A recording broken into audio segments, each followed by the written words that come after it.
Hello, welcome to the compound. I have I'm going to do a Barry introduction. A very special guest. Extra special guest, Mr.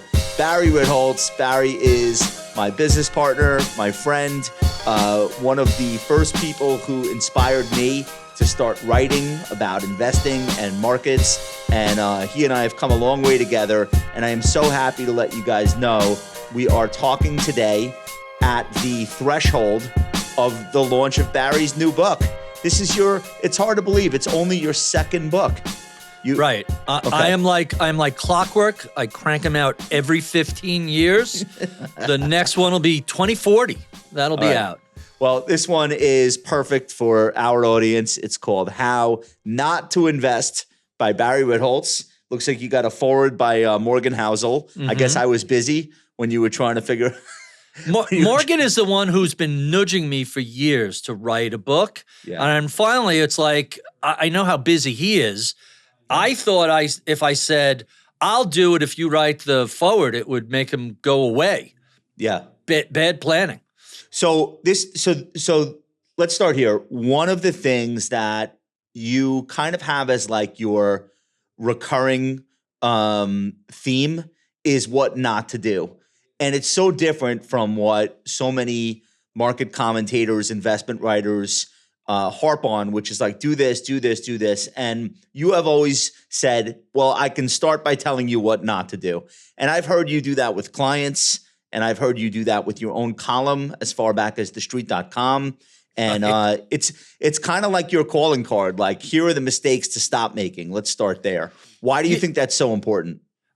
It mostly came about, in the beginning anyway, by accident, because I would get emails from either clients or prospective clients or people that, read the Washington Post or thestreet.com or Bloomberg and said, what about this? What about that?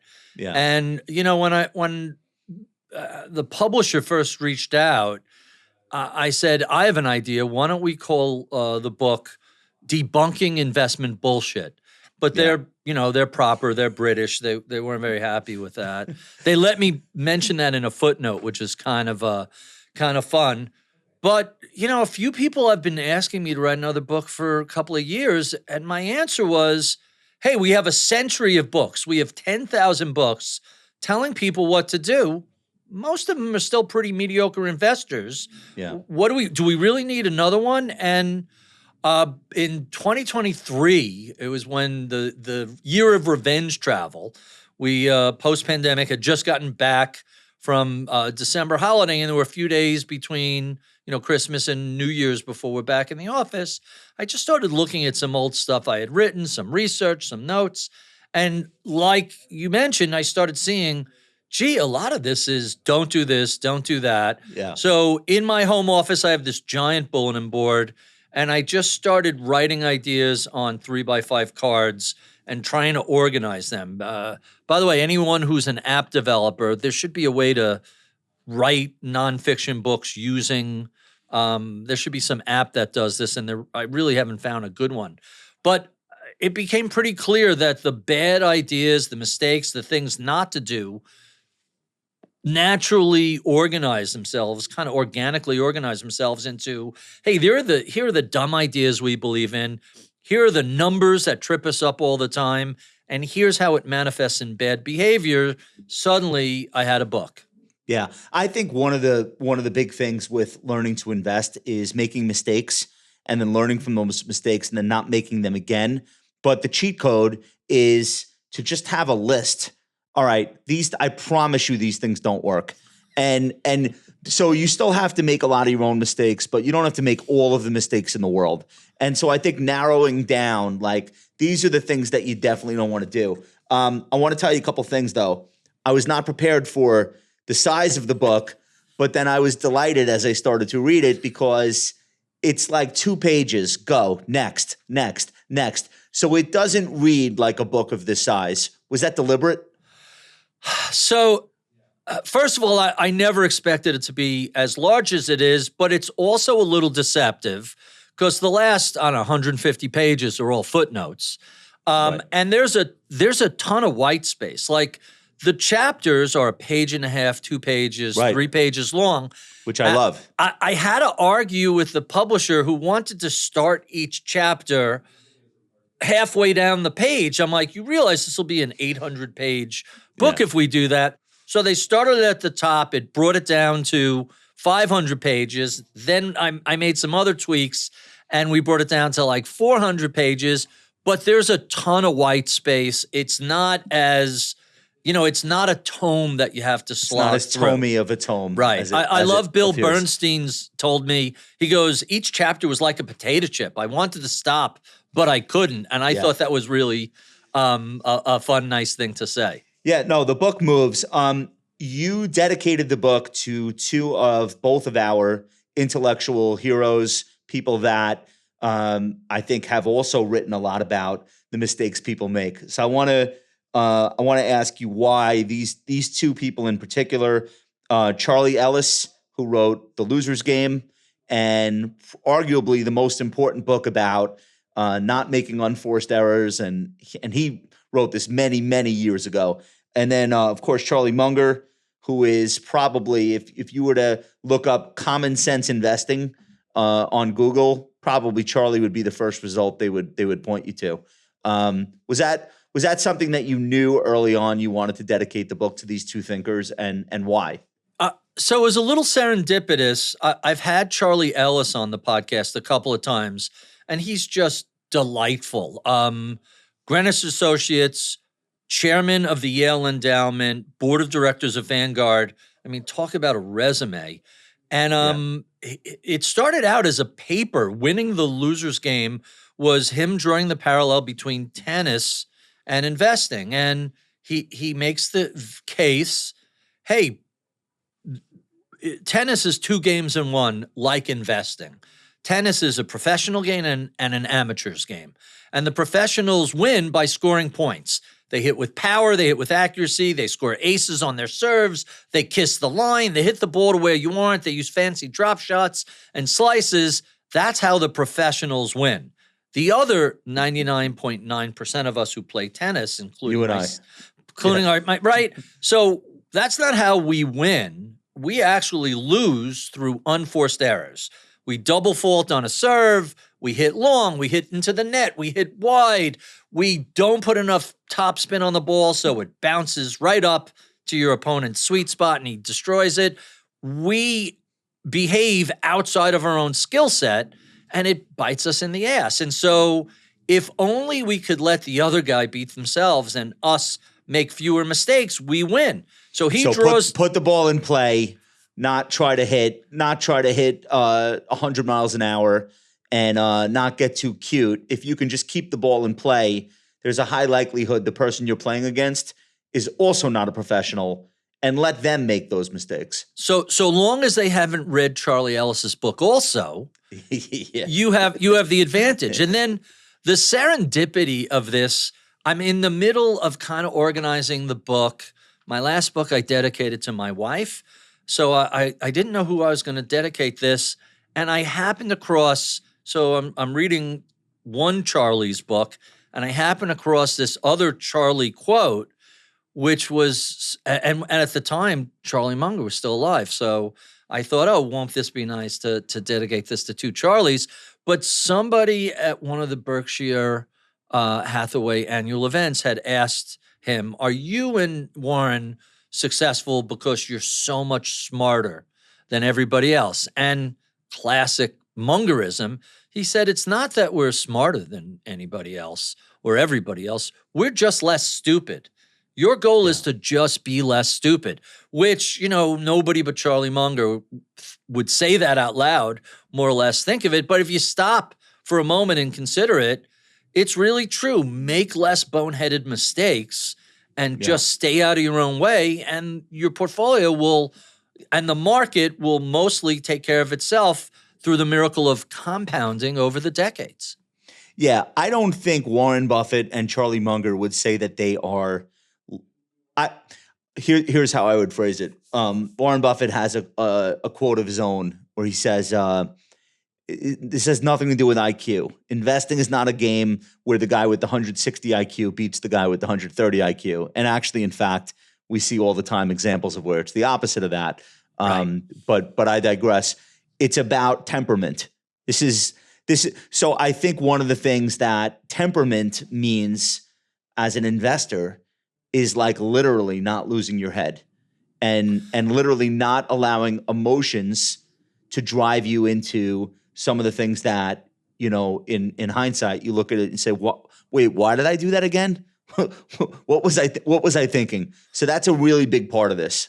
Yeah, Buffett sort of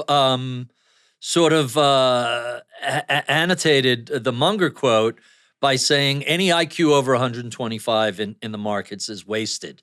It's all about behavior. It's all about controlling listen, you can't control what the Fed does or where Bitcoin goes or what the president does or doesn't do with tariffs. All you can control is your reaction to these things. And I reference a friend of the firm, Bill Bernstein. We've read his books, The 4 Pillars of Investing, and more recently, his book on the madness of crowds. And he's not just an investor. He began his professional career as a neurologist. Like, the guy is literally a brain surgeon. And he said it's all about your limbic system, the fast system that controls your fight or flight, your emotions, your greed, and your pleasure center. And I love this line, if you don't learn to control your limbic system, you will die poor. I mean, talk about putting it in stark terms.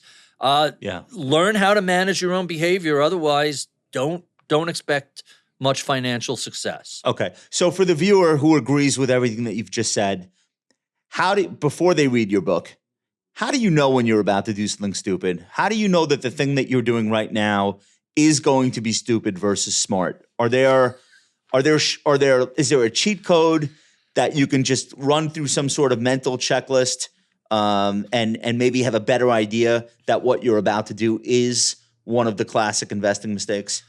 I think, it's sort of Rumsfeldian. We don't know what we don't know.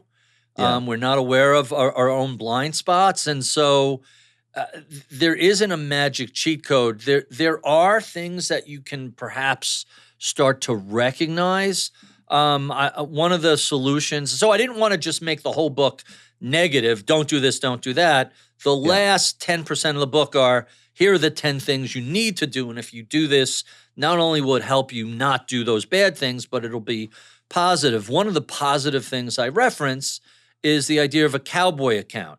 Hey, if you're a stock junkie, if you are glued to watching Josh on CNBC 3 times a week because you want to know what the next hot thing is, if this is in your makeup and you're aware of it, well, set up a little side account to have fun with. And if it does well, great. You're more likely to let it run because you're not fully invested in it. The other 95% of your assets you're leaving alone. And if it blows up, well, it's a cheap lesson. But I tell the story in my own account that you've seen me in Slack when the shit hits the fan and the market is terrible and everybody loses their mind. Every now and then I'll slide into everybody's main and say, hey, just FYI, I'm a buyer here. I like the market. I mean, you've seen me do this how many times? And it's funny to see yourself get cocky and arrogant. October 2002, I bought deep out of the money calls on the NASDAQ 100. And October 2022, it was like really the bottom of that terrible year, that annus horribilis. And 6 months later, that was up so much. And every time I would open that Thinkorswim account, I would look at it and I'm like, damn, I am good. And we all do that. And when Silicon Valley got cut in half, I'm like, everybody's terrified. I'm a buyer. I bought it 50% off right before it went to 100% off. So I should be aware enough when I'm feeling my oats, when I'm like, who's better than me?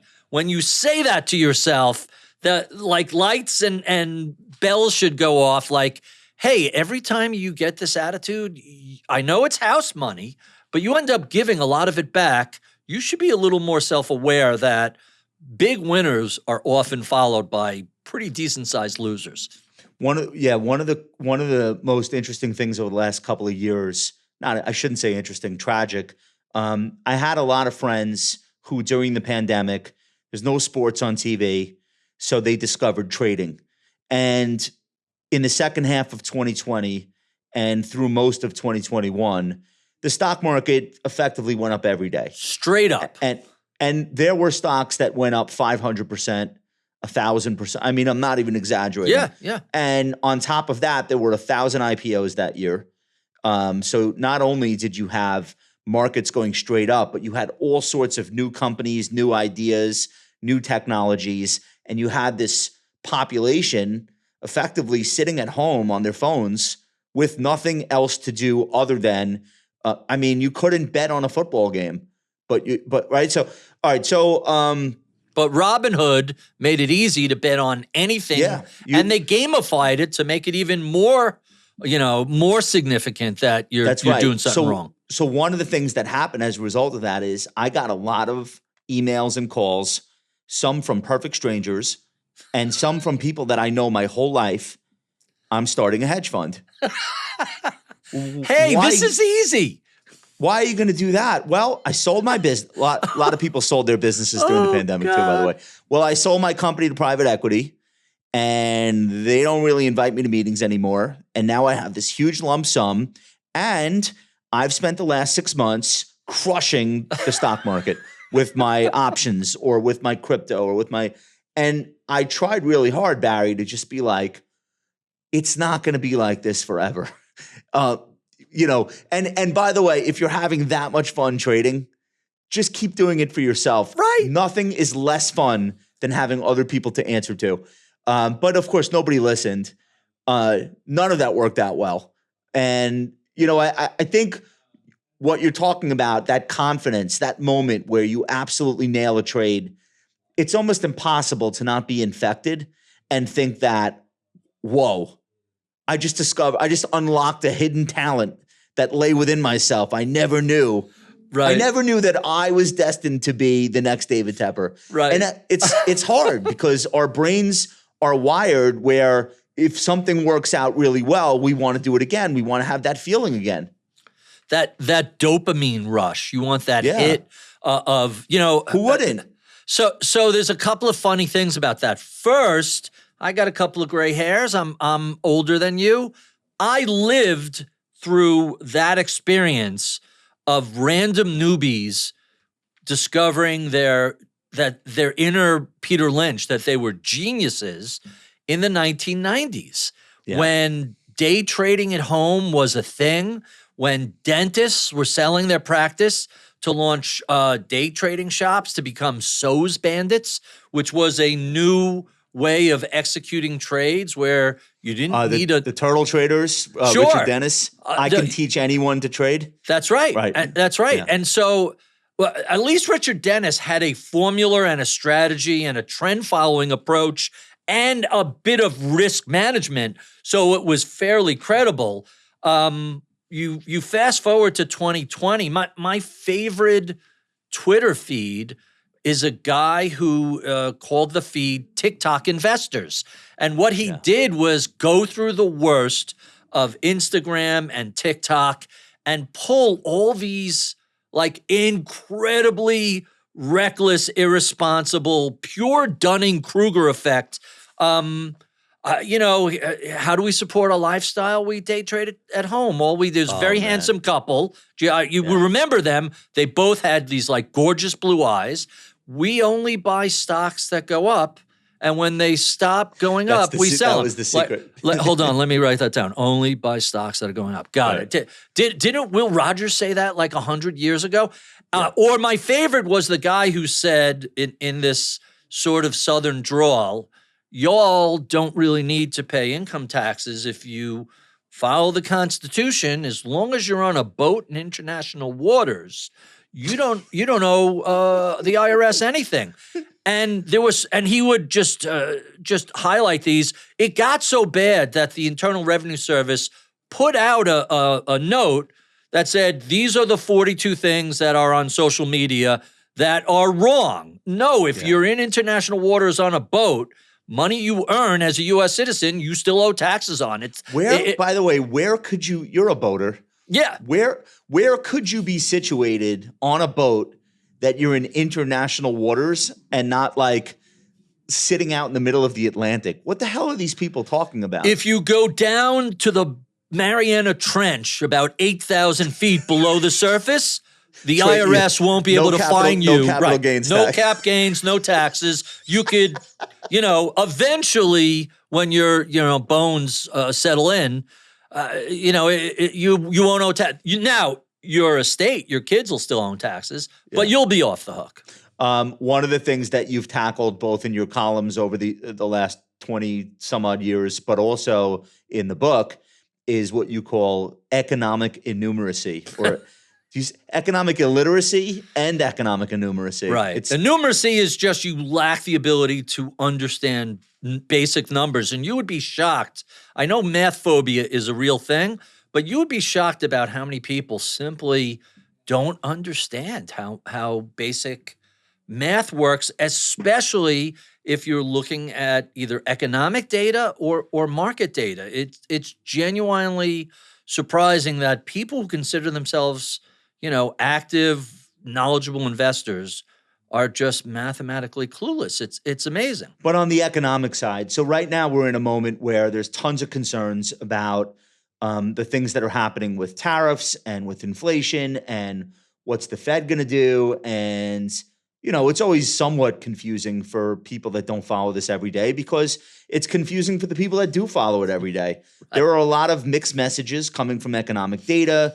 There are different reports that surface on different timelines. And sometimes they're reporting sequential, sometimes they're reporting year over year. Talk about in the book some of the things that you try to get across to people that you see them frequently get wrong.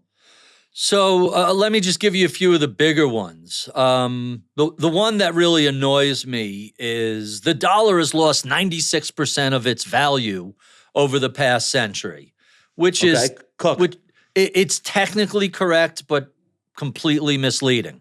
Why is it misleading? Well, if you're out shopping in 2025, you're spending dollars you earned in 2025. No one puts cash away, or at least nobody should. From the early 1900s. Right. From 1925, you shouldn't put that cash away. And then second, if you're telling me how much a dollar 100 years ago has lost purchasing power, the denominator blindness, the lack of double entry accounting, what's the other side of that equation? Meaning, how much has my earning capacity gone up? What's the average salary, either hourly or annually? How much has that increased? So it really puts it out of context. And in order to, I kind of use an extreme example to show how silly this is. Two soldiers going off to World War I in 1917. They each have a fortune, a small fortune, $1,000. One buries it in mason jars in the backyard, and the other invests it in, whatever the equivalent of the S&P 500 would have been a century ago.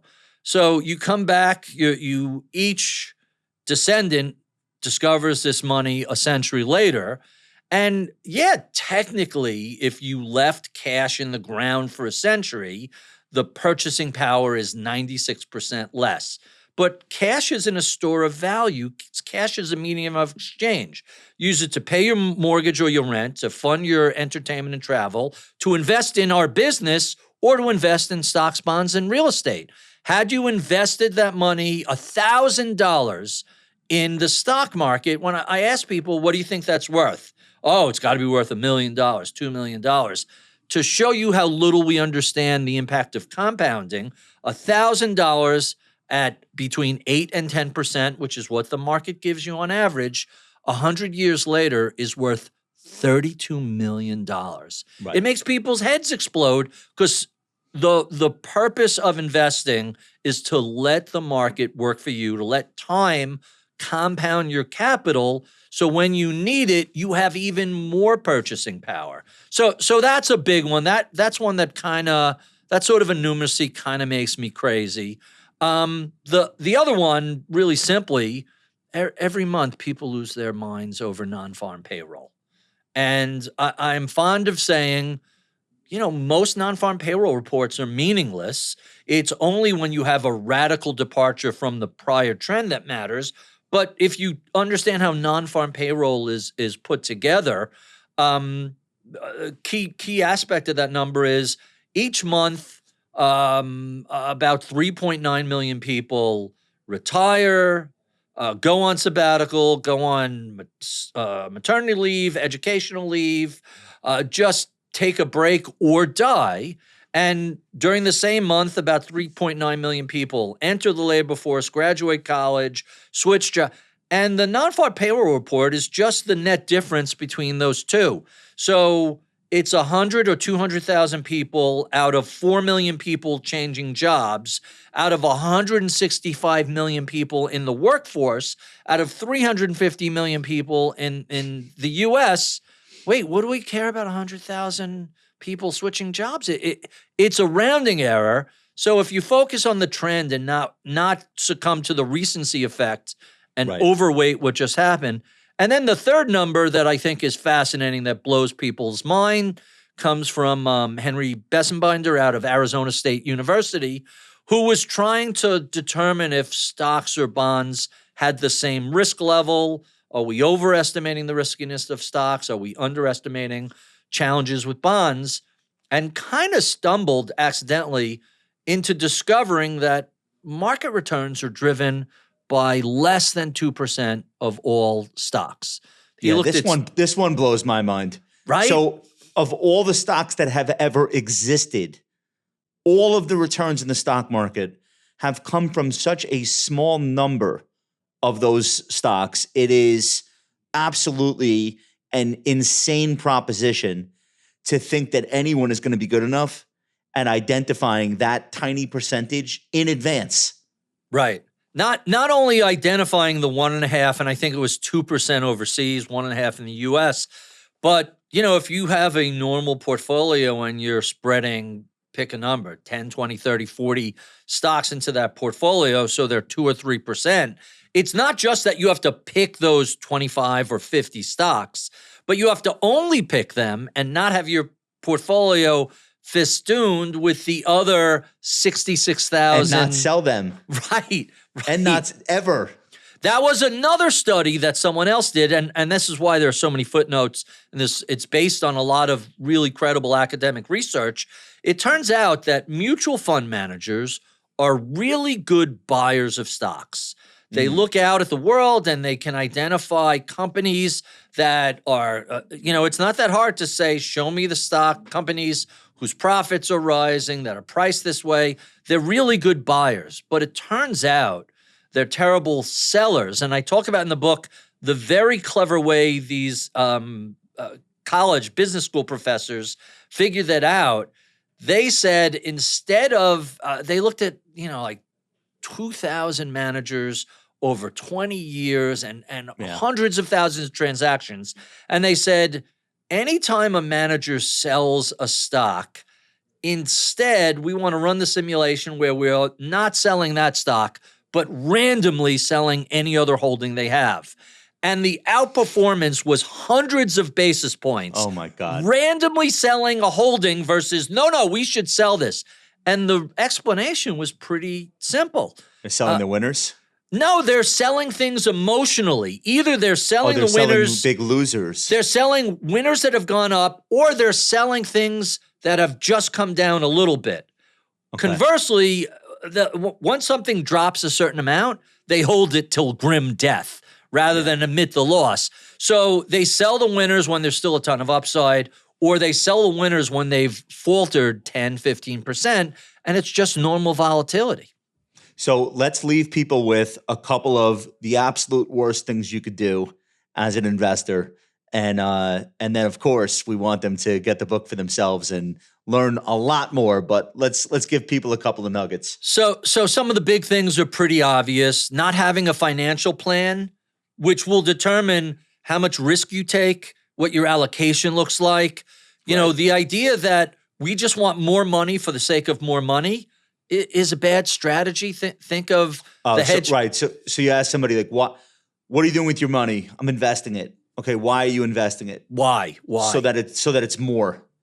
Well, what, like, more to do what? I don't know.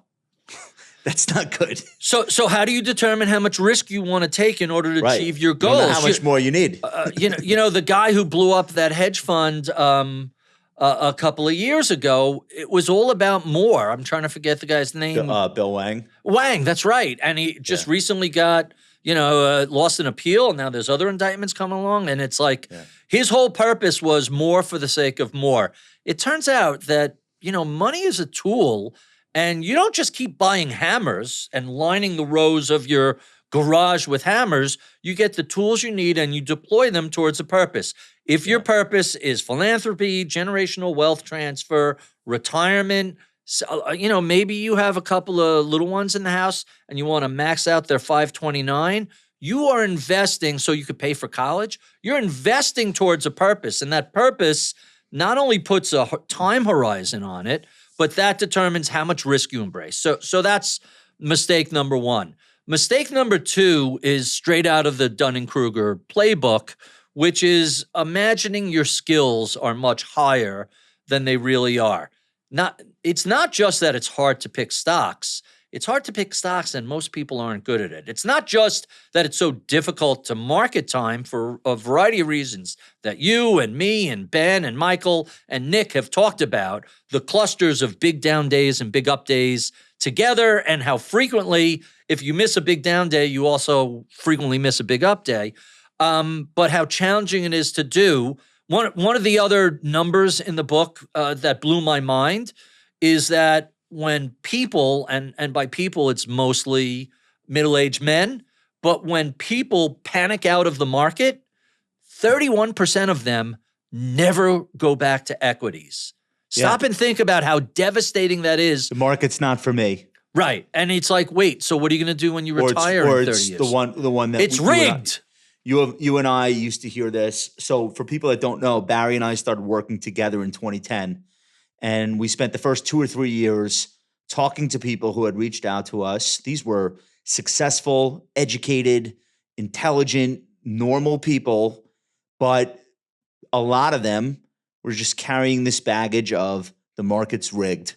And they would call us almost like a challenge. You can't convince me that I should ever be invested again. Now, of course, that's at Dow 1000 and Dow 7,000, 8,000, 9,000. Yep. That's at S&P 1,000. Here we are at S&P 6,000, NASDAQ 20,000, Dow 45,000. But we would have these they almost verged into like late night college dorm room sessions, like the philosophy of like, why are we here? And you still, we could not get through to everyone. Yes, you should trust the markets. Yes, you should start to invest again. I know 2008 was hard. So people Let me interrupt you 1 second before you follow up. You had the best line ever about this to people, which was, yes, of course it's rigged. It's always been rigged. Now that you know that, don't you think it's time to stop playing their game and start playing your own? We know it's rigged. So here's what you're going to do. You're not going to play these games. You're going to own a broadly diversified portfolio. The core of it will be a low-cost index, and you'll let the market compound over you. You go into their home. It's called home court advantage for a reason. You go into their field. You play their game and their rules. Of course it's rigged. You're totally going to lose. Don't play their game. And every now and then someone would that makes sense. But it was an uphill battle. It's like when people, it's like some short sellers, a position goes against them and they'll say, well, it's rigged. You're right. It's everyone else is on the other side of the boat working against you. The executives want the stock higher. The board wants it higher. The investors want it higher. America wants it higher. All the pension funds and mutual funds that own it want it higher. It is rigged. One of the stories that I used to tell in response to it's rigged, literally the buttonwood tree on Wall Street, like before there was a building, the original New York Stock Exchange was a bunch of son of a bitches in knee-high satin socks robbing each other. It's the nature. they next to actually, the wall that kept the sheep away because it was literally a pasture. They kicked out the people that wouldn't agree that they would only deal in securities with each other. It started as a cabal. So Right. All right, but so that's a good point though. People that liquidate portfolios or swing to cash or whatever, they're very unlikely to ever look back at the market, higher or lower, and say, and now I'm going back. Right. Barry Ritholtz, I'm so excited that your new book is finally here. You've been telling us it was coming. You've been prophesying it. And I guess my only question is, when is the follow-up? Is that 15 years from now? Because this is gonna keep people tided over. I partially blame Michael Batnick for the book because every time I'm telling a story that he heard before, I literally hear his eyes roll in his head. I'm like, you know what? I'm going to put this down on paper so I don't have to watch him roll his eyes. Let me gather a few more stories, and when I have enough to fill up another 300 or 400 pages, that'll be the next book.